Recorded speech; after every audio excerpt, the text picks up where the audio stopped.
Supreme court ने वक्फ amendment bill के ऊपर एक सॉर्ट ऑफ इंटरिम स्टे यहां पर लगा दी है, एक रोक लगा दी अपनी अगली हियरिंग तक कुछ पॉइंट्स के ऊपर।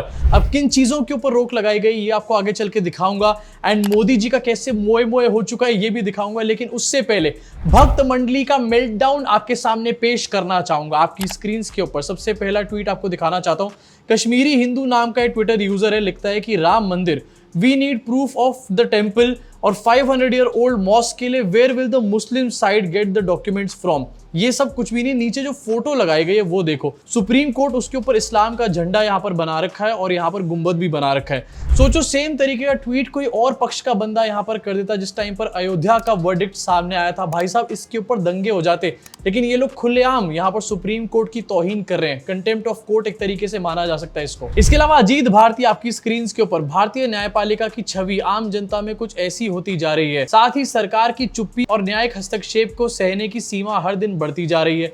एक्सपेक्टेशन सुप्रीम कोर्ट और रियलिटी, सुप्रीम कोर्ट के ऊपर एक गुंबद बना रखा है, एंड यहां तो सारी हदें पार कर दी गई, पाकिस्तान का झंडा बना दिया सुप्रीम कोर्ट ऑफ इंडिया के ऊपर। सोचो खुलेआम जुडिशरी को इंसल्ट करने का काम कर रहे हैं। क्यों? क्योंकि जुडिशरी इनके हिसाब से नहीं चल रही, इनकी बातों में हाँ में हाँ नहीं मिला रही। कोई लॉजिकल बंदा आकर के बैठ चुका है और इनके पापा ने जो बातें बोली हैं उनको एक तरीके से काटने का काम कर रहा है। आगे आपको दिखाना चाहता हूं एक और मेल्टडाउन आपकी स्क्रीन के ऊपर, मिस्टर सिन्हा, ये तो और 4 कदम आगे निकला भाई। सुप्रीम कोर्ट ऑफ इंडिया को इसने लिख दिया शरिया कोर्ट ऑफ इंडिया।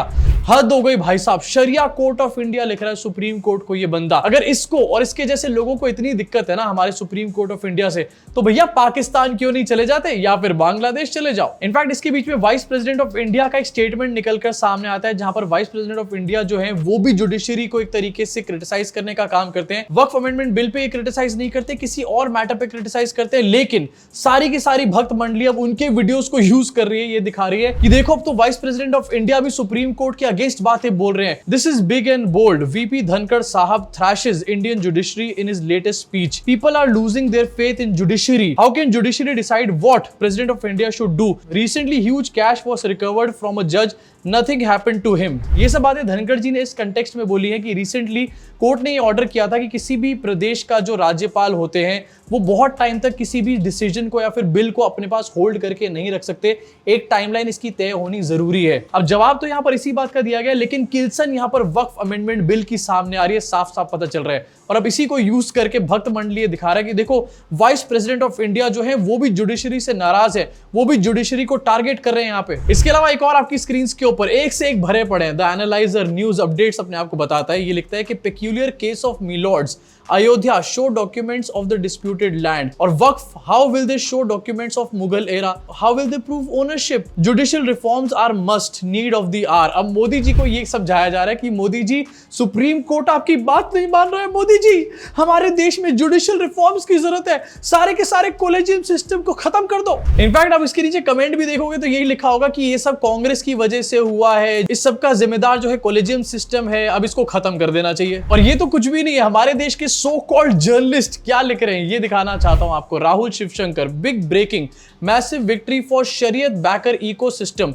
शरीयत बैकर इकोसिस्टम, भाई मान लिया कि तुम्हारे पापा की हाँ में हाँ नहीं मिलाई यहां पर सुप्रीम कोर्ट ऑफ इंडिया ने और सीजीआई ने, तो इसका मतलब कुछ भी बोलना शुरू कर दोगे क्या? पगला गया क्या भाई? इनफैक्ट अब तो मुझे इनके ऊपर हंसी आ रही है। ये लोग ये बोलना शुरू कर चुके हैं कि गवर्नमेंट ऑफ इंडिया यानी कि मोदी सरकार को एक नया बिल लेकर के आना चाहिए जिससे कि सुप्रीम कोर्ट किसी भी पास हुए बिल के ऊपर कोई चेंजेस ना कर पाए या फिर उसको रोकने का काम ना कर पाए। अबे मोदी जी वक्फ अमेंडमेंट बिल ठीक से लेकर नहीं आ पा रहे और ये और नए नए बिल लाने की बातें कर रहे सुप्रीम कोर्ट को चुप करने के लिए। मेल्टडाउन ऑफ मिस्टर सिन्हा, फिर से देखो अपनी स्क्रीन के ऊपर, government of India should bring a new bill, laws made in parliament can't be challenged in court. It's a mockery of democracy. We elect governments so their actions carry people's mandate. Judges aren't elected. They are selected by few elites. So how can they decide what's right for the people? अबे ये जो जजेस का system है ना, इनकी selection का system, इसमें से ज्यादातर जजेस ऐसे होते हैं जो सरकार के अपने हिसाब से यहाँ पर या तो बिठाया जाते हैं या फिर सरकार बाद में उनसे कोई ना कोई ट्यूनिंग बना लेती है। क्योंकि अगर कोई ट्यूनिंग नहीं होती तो रिसेंटली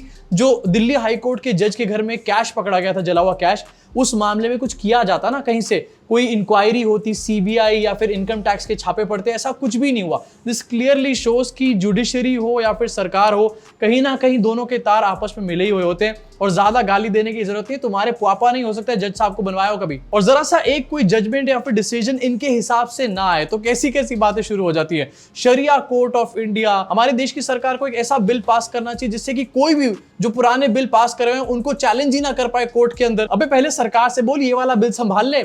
संजय दीक्षित जो कि जयपुर डायलॉग्स चलाता है, ये लिखता है it's more than clear that honourable SC has two different standards for Hindu rights and Muslim rights. Diwali अभी से 6-8 महीने बाद है, लेकिन अंकल के पटाखे अभी से बजने लग गए। अब सुप्रीम कोर्ट ने वक्फ अमेंडमेंट बिल के कुछ पॉइंट्स के ऊपर यहाँ पर एक सॉर्ट ऑफ इंटरिम स्टे लगा दिया है। इसको कहा तो नहीं जा रहा इंटरिम स्टे है, लेकिन बातों को सुनोगे तो ऐसा ही लगेगा। और ये 3 चीजें वही हैं जो कि कल हमारे सामने भी आई थी शाम को। सुप्रीम कोर्ट का यहाँ पर ये कहना है कि अगली हियरिंग तक, और ये बात इंश्योर कराई गई है सरकार से कि अगली हियरिंग तक कोई भी नॉन मुस्लिम बंदे को वक्फ बोर्ड में या फिर सेंट्रल वक्फ काउंसिल में मेंबर नहीं बनाया जाएगा। दूसरी चीज यहां पर एक और अश्योरेंस लिया गया है कि जो भी प्रॉपर्टीज वक्फ डिक्लेयर करी गई थी कोर्ट के द्वारा, चाहे वो वक्फ बाय यूजर थी या फिर वक्फ बाय डीड थी, उनको अपना स्टेटस मेंटेन करने दिया जाएगा, उनको यहां पर डी नोटिफाई नहीं किया जाएगा। इस चीज के लिए भी एक अश्योरेंस लिया गया सरकार से। और तीसरा पॉइंट जो यहां पर कहा गया था कि कलेक्टर किसी भी प्रॉपर्टी को सरकारी जमीन डिक्लेयर नहीं कर सकता है जब तक ये केस यहां पर चल रहा है। इस बात को लेकर भी कंसर्न जताया गया और ये कहा है सुप्रीम कोर्ट ने कि ये प्रोसेस यहां पर पूरी तरीके से अनफेयर है और इस पर फर्दर हियरिंग की और ज्यादा जरूरत है। इसी के साथ नेक्स्ट हियरिंग में अब ये बात डिसाइड होगी कि ये अमेंडमेंट्स कॉन्स्टिट्यूशनल है या नहीं,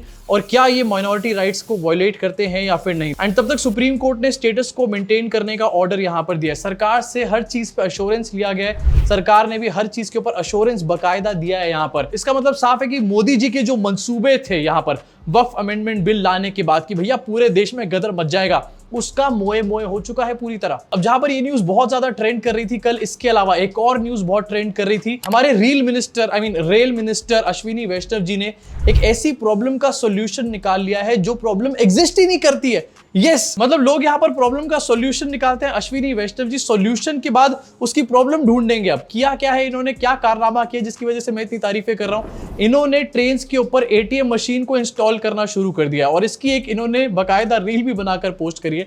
आपकी स्क्रीन के ऊपर एक वीडियो चल रहा होगा। एक एटीएम के डब्बे को एक ट्रेन की बोगी में लगा दिया है, पीछे से कनेक्शन ले लिया गया है और एटीएम मशीन को डेफिनेटली इंटरनेट से यहां पर जोड़ दिया जाएगा जो कि ट्रेन के ऊपर चली जाता है। तो ये कोई बहुत बड़ी ब्रेक थ्रू टेक्नोलॉजी नहीं है। एक एटीएम मशीन के डब्बे को उठा करके इन्होंने सिर्फ शिफ्ट करने का काम किया है और इसको न्यू इनोवेशन, एक नया रेवोल्यूशन यहां पर बोलने का काम किया जा रहा है। अब ये जो कांड किया गया मुझे समझ में नहीं आता कि इन भाई साहब को ऐसे ऐसे नमूने पंथी की आइडियाज देता कौन है। भाई सालों से मोदी जी लगे पड़े हैं कि हमारा देश एक कैशलेस इकोनॉमी बन जाए। हर जगह जाकर के, चाहे ब्रिक्स सम्मेलन हो या फिर चाहे कोई और बाहर का समिट हो, मोदी जी यूपीआई के बारे में जरूर बात करते हैं, कोशिश करते हैं कि यूपीआई इंडिया से और बाहर जाए और बाहर के देश भी यूनिफाइड पेमेंट्स को यूज करें, इस प्लेटफॉर्म को यूज करें। अब जहां पर मोदी जी इंडिया के साथ साथ और देशों को भी कैशलेस होने की बातें कर रहे हैं, वहीं पर अश्विनी वैष्णव ट्रेन के अंदर एटीएम मशीन लगाने का काम कर रहे हैं। अबे जब मोदी जी कैशलेस की बात कर रहे हैं तो तुम एटीएम मशीन से कैश क्यों बांटने का काम कर रहे हो? डिसाइड कर लो क्या करना है भाई साहब। और इसका फुल ऑन पीआर भी यहां पर चल रहा है, एएनआई वाले भी लगे पड़े हैं, फोटोज भी डाल रहे हैं, ट्वीट्स भी डाल रहे हैं कि कितना सक्सेसफुली ट्रायल रन कर लिया इन्होंने एटीएम्स ऑन व्हील्स प्रोजेक्ट का। यहां पर एटीएम ऑन व्हील, अब इस एटीएम ऑन व्हील्स की वजह से पैसेंजर्स की पनौती लग सकती है भाई साहब। जहां पर एक तरफ पैसेंजर्स की सेफ्टी सिक्योरिटी इंश्योर नहीं कर सकती रेलवेज,